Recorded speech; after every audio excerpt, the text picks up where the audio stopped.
할렐루야, 사랑하는 에베네셀 가족 여러분, 토요일 아침입니다. 한 주간도 하나님의 은혜 가운데 열심히 달려오신 여러분 한 분 한 분을 주님의 이름으로 축복합니다. 우리의 연약함 가운데 더 큰 은혜를 베풀어 주시는 하나님, 장래에도 우리의 삶 가운데 은혜로 인도하실 그 하나님을 믿음으로 고백하고 예배하기 원합니다. 이 아침에 우리가 함께 고백할 찬송은 새 찬송가 21장 다 찬양하여라 입니다.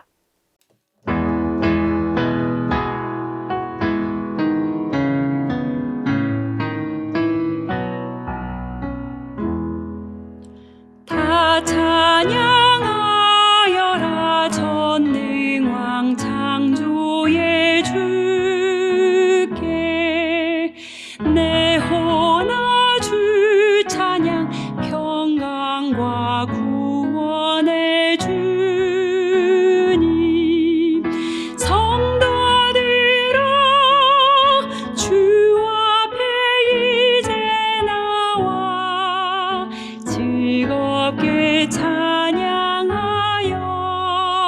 찬양하여라 다 찬양하여라 놀라운 만유의 주께 포근한 날개 밑 늘 품어주시는 주님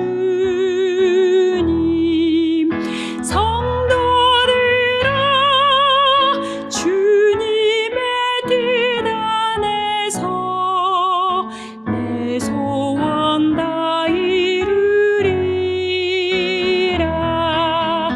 다 찬양하여라 온몸과 마음을 바쳐 이 세상 만물이 주 앞에 다 나와 찬양 성도들아 기쁘게 소리 높여 영원히 찬양하여라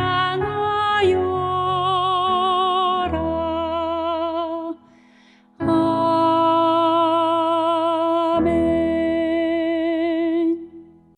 오늘 우리에게 주신 하나님의 말씀은 신약성경 빌립보서 4장 21절로 23절까지의 말씀입니다. 그리스도 예수 안에 있는 성도에게 각각 문안하라. 나와 함께 있는 형제들이 너희에게 문안하고 모든 성도들이 너희에게 문안하되 특히 가이사의 집 사람들 중 몇이니라. 주 예수 그리스도의 은혜가 너희 심령에 있을지어다. 아멘. 오늘 본문은 바울이 빌립보서를 마무리하면서 빌립보 교회 성도들에게 축복과 문안의 메시지를 전하는 부분입니다. 본문 21절과 22절 말씀입니다. 그리스도 예수 안에 있는 성도에게 각각 문안하라. 나와 함께 있는 형제들이 너희에게 문안하고 모든 성도들이 너희에게 문안하되 특히 가이사의 집 사람들 중 몇이니라. 아멘. 바울이 끝으로 빌립보 교회 성도들에게 문안과 또한 축복의 말씀을 전한다라고 오늘 본문을 통해 알 수 있습니다. 여러분 사랑 안에서 서로 안부를 묻고 전할 수 있기를 바랍니다. 믿음의 사람은 홀로 설 수 있는 것이 아니라 믿음의 동력자 또한 믿음의 신앙의 경주자가 반드시 필요합니다. 함께 세워져 가야 되는 이 교회이기에 서로가 서로에게 관심을 가지고 문안하고 안부를 묻고 기도의 제목을 묻고 격려하고 축복하고 기도하는 일은 너무나도 귀한 사명이고 복된 일인 줄 믿습니다. 간단한 문자 메시지를 보내는 것도 좋고 전화나 또한 시간이 되시는 분은 만나서 함께 어떻게 살아가는지 기도의 제목을 묻고 안부를 묻고 또한 기도하는 것이 너무나도 복되고 귀한 일입니다. 그 일을 통해 하나님은 우리 성도뿐만 아니라 우리 가정과 일터와 교회, 믿음의 공동체를 더 든든히 세워갈 은혜와 힘을 부어주시는 겁니다. 그렇기 때문에 바울은 자신이 알고 있는 많은 사람들, 또한 현재 연락하고 있든지, 또한 과거에 만났던 사람이든지 누구든지 마음에 품고 기도하면서 그들에게 기회가 될 때 무난하고 또한 그들의 기도의 제목을 묻는 것을 보게 됩니다. 여러분, 그런데 오늘 본문을 자세히 보면 빌립보 교회 안부를 전하는 사람이 바울뿐만이 아닙니다. 바울 옆에서 돕는 사람들, 바울과 함께 감옥에 갇혀 고난을 당하는 사람들도 함께 빌립보 교회 안부를 전하고 있습니다. 우리가 누군가와 연락을 하고 있을 때 그 사람과 연락이 되지 않는 다른 누군가가 나에게 내 안부도 전해줘라고 부탁할 때가 있죠. 지금 오늘 본문의 상황이 그런 상황입니다. 빌립보 교회 성도들에게 안부를 전해달라고 부탁하는 사람들에 대해서 바울이 소개하고 있는 것이죠. 여러분, 때로는 여러분이 그런 부탁을 받게 될 때가 있을 줄 압니다. 내 안부를 누군가에게 꼭 전해주십시오라고 부탁을 받을 때에 잊지 말고 그 안부를 꼭 전해줄 수 있기를 바랍니다. 많은 사람들의 안부가 전해진다면, 그런 무난 인사가 전해진다면 그 사람은요, 나를 위해 기도하는 사람이 이렇게도 많구나, 나를 마음에 품고 기도하며 생각하는 사람이 이렇게도 많구나라는 마음에 큰 힘과 또한 은혜를 누리게 될 줄 믿습니다. 바울이 전도했던 사람, 바울을 돕고 동역하는 많은 사람들이 이렇게 빌립보 교회 성도들에게 함께 안부를 전하고 있는데요. 뿐만 아니라 본문 22절 말씀을 보면 가이사의 집 사람들 중 몇 사람이 함께 빌립보 교회에 안부를 전한다라고 바울이 밝히고 있습니다. 가이사의 집 사람들 중 몇 사람, 누구일까요? 가이사는 로마의 황제 시절을 말합니다. 가이사의 집 사람들이라고 하면 로마 황실의 사람들이겠죠. 그 당시에 로마 제국이 가장 강한 나라였습니다. 그러니 로마의 황제는 세계에서 가장 큰 힘을 가진 권력자였죠. 황제뿐만 아니라 황실의 사람들도 굉장한 힘과 지위를 가지고 있는 사람들이었습니다. 우리가 잘 알듯이 로마 황제는 교회와 성도를 핍박했던 교회의 대적자였습니다. 그런데 그 황실 안에, 황실가에 바울이 전한 복음이 들어갔던 것이죠. 그러면 그 복음이 힘을 잃고 빛이 발해서 그냥 사라질 수도 있는데 오히려 빛을 발하고 그곳에서 그 복음의 능력이 나타나 황실 안에서 그 복음의 역사가 나타나고 회심하는 사람들이 일어났다라는 겁니다. 여러분, 놀라운 일이죠. 아마 로마 황제 때문에 드러내놓고 바울을 돕지는 못했지만 복음으로 변화된 이 황실가의 사람들이 뒤에서 바울의 힘이 되어주는 사람이 되었던 것이죠. 하나님이 세우신 또 하나의 믿음의 동력자의 그룹이 생긴 겁니다. 빌립보 교회가 이 소식을 들었을 때 굉장히 놀랐을 겁니다. 로마 황실 사람들이 안부를 전한다고? 이런 소식을 들었을 때 얼마나 놀라고 이해가 되지 않았겠죠. 그런데 그들이 전도되었다라는 그 사실을 알고 나서 얼마나 놀랍고 또한 소망이 되었을까요? 지금도 빌립보 교회를 핍박하고 흔드는 로마의 세력이 있는데, 그런데 로마의 황실가 가운데 복음이 들어가서 그리스도인들이 생겼다라는 겁니다. 얼마나 놀랍고 힘이 되는 소식입니까? 얼마나 큰 도전과 위로가 되었을까요? 환난과 핍박 속에서 그들이 믿는 복음에 대한 확신이 더 강해질 수밖에 없죠. 로마의 황제, 황실가 사람들도 복음을 받아들였대. 그리스도인이 되었대. 예수를 믿는데 놀라운 소식에 그들은 소망을 더욱더 얻고 또한 그 복음에 대한 확신을 가지게 되는 겁니다. 로마 황실이 교회를 핍박할 때 바울은 반대로 로마 감옥에서 로마 황실 안으로 복음을 전했던 겁니다. 복음이 패배한 게 아니에요. 복음이 승리한 겁니다. 이 놀라운 일에 누가 함께 참여했다고요?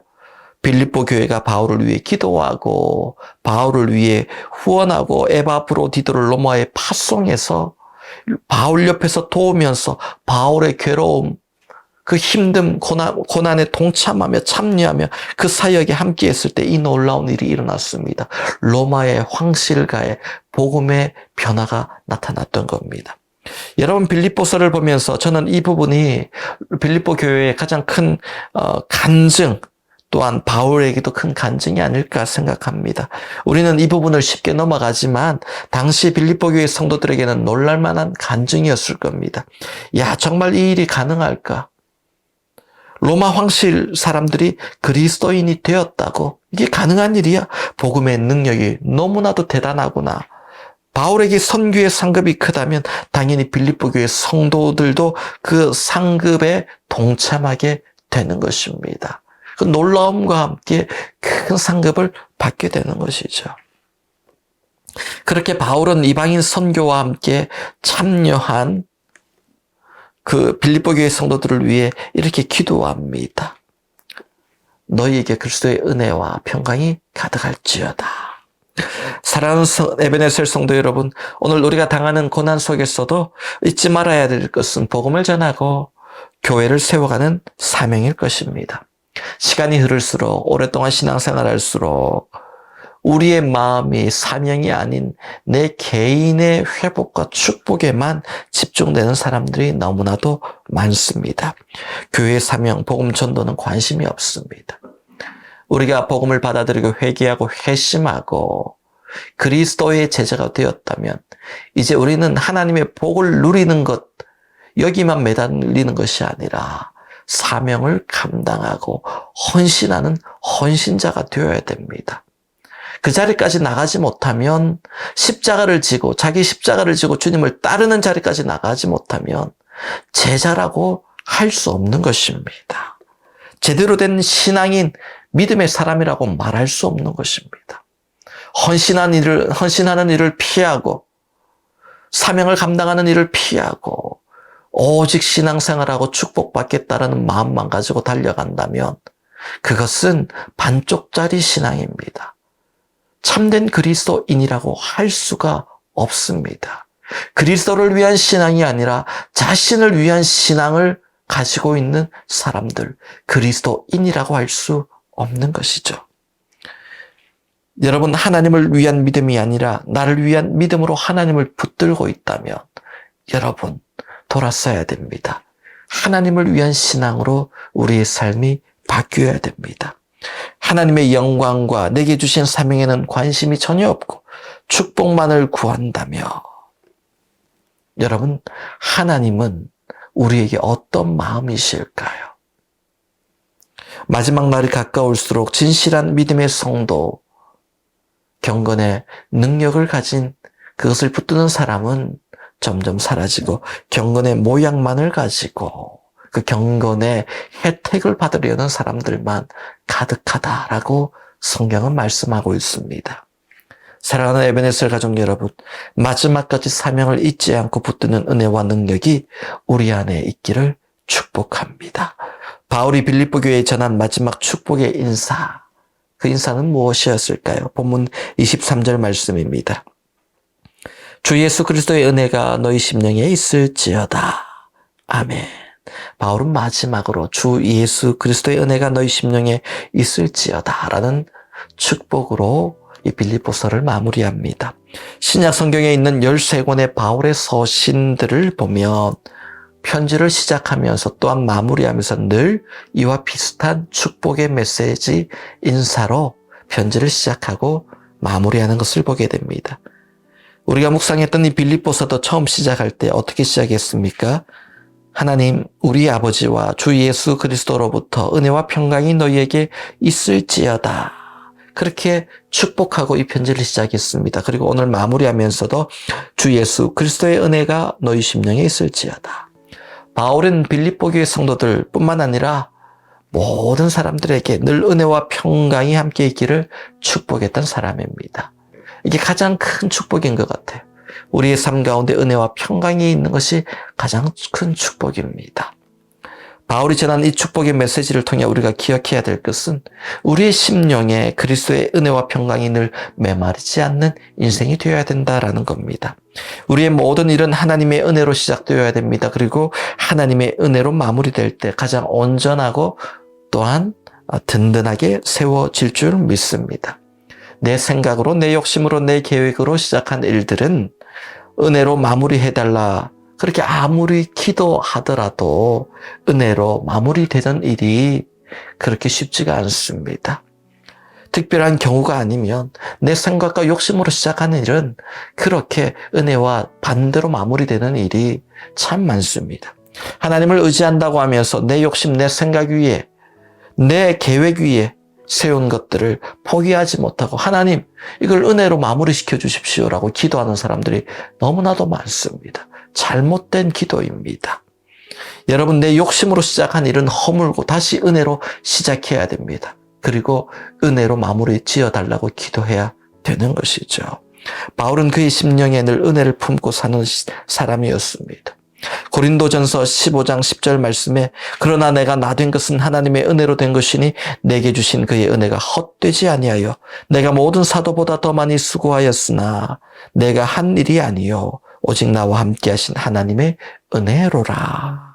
그렇게 고백했습니다. 모든 게 하나님의 은혜다라고 고백했습니다. 젊은 사람들에게 인생의 기도 제목이 뭐냐 물어보면 대부분이 다 인생의 성공에 대한 기도 제목입니다. 좋은 집을 사게 해주십시오. 좋은 직장에 들어가게 해주십시오. 경제적으로 부유해지게 해주십시오. 무언가를 얻게 해주십시오. 그런 기도 제목이 대부분입니다. 그런데 신앙생활 좀 오래 하시고 인생을 오래 사신 분들에게 기도의 제목을 여쭤보면 항상 그렇습니다. 요약하면 삶 속에 그냥 하루하루 은혜가 평강이 있도록 해주십시오. 그런 기도의 제목을 말씀하시는 분이 많습니다. 인생을 살다 보면 가장 중요한 것이 하나님의 은혜와 평강인 줄 깨닫게 된 것이죠. 오늘 본문 말씀 은혜가 너희 심령에 있을지어다에서 너희는 빌립보 교회 성도들 또한 여러 사람들을 이야기하겠죠. 그런데 심령이라는 이 단어는요, 한 사람의 심령을 나타내는 단수로 표현했습니다.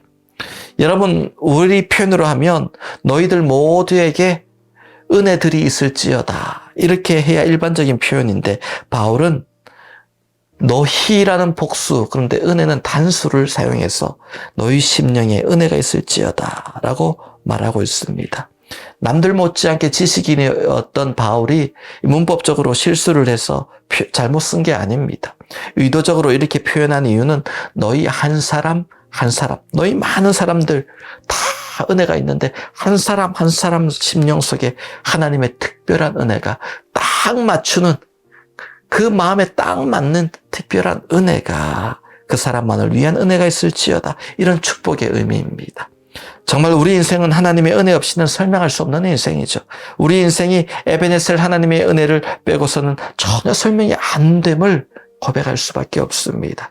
특별히 이민자로 새로운 인생을 살아오신 여러분들, 우리가 지나온 시간들을 돌아보면 하나님의 은혜 외에는 그 길을 어떻게 걸어왔는지 은혜 외에는 설명할 수 없지 않습니까? 어떻게 힘든 이민 생활을 지금까지 이루어 오셨습니까? 누군가 물어본다면 에베네셀의 은혜입니다. 이게 정답입니다. 그 고백만이 가장 완벽한 설명이 되는 것이죠. 하나님께서 나에게 또한 우리 가정에게만 주신 특별한 에베네셀의 은혜들이 있는 줄 믿습니다. 빌립보서 묵상을 마치면서 여러분의 심령에 주 예수 그리스도의 은혜와 평강이 늘 가득하고 넘쳐나기를 축복합니다. 혹시 힘든 상황 속에서 여러분 그리스도의 은혜를 잊어버리지는 않으셨습니까? 예수 그리스도의 은혜가 무엇입니까? 바로 날 위해 지신 그 십자가의 은혜입니다. 나의 모든 죄, 나의 연약함, 육체의 질고 아픔, 모든 것을 지시고 십자가에 오르신 그 주님의 은혜입니다. 토요 빌립보서 강해를 마치면서 마지막으로 사도 바울의 축복으로 여러분을 축복합니다. 주 예수 그리스도의 은혜가 여러분의 심령에 있을지어다. 주 예수 그리스도의 은혜가 우리 모두의 심령에 있을지어다. 오늘 이 복된 하루를 시작하면서 가정에서, 직장에서 또한 서로에게 이 축복을 함께 선포하십시오. 또한 거울을 바라보고 나 자신을 향해서도 선포해 보십시오. 주 예수 그리스도의 은혜가 나의 심령에 오늘 하루도 있을지어다. 넘치도록 임할지어다. 오늘 하루뿐만 아니라 날마다 순간순간마다 그리스도의 십자가의 은혜와 능력이 여러분의 심령과 삶 속에 충만하시기를 우리 주 예수 그리스도의 이름으로 축원합니다. 함께 기도합니다. 하나님 아버지 감사합니다. 힘들고 어려운 상황 속에서도 하나님의 은혜가 우리의 삶과 심령 가운데 충만하고 넘치는 복된 인생이 되게 하여 주옵소서. 우리의 심령에 은혜가 넘치고 우리의 가정에 은혜가 넘치고 일터에 은혜가 넘치고 특별히 사랑하는 환우들의 병상 그 아픔 신음의 고통의 현장 속에서 하나님의 은혜가 배가 되어 넘치도록 은혜 위에 은혜를 부어 주옵소서. 그렇게 은혜가 충만한 복된 하루를 살아가게 하여 주옵소서. 예수님의 이름으로 축복하며 기도하옵나이다. 아멘.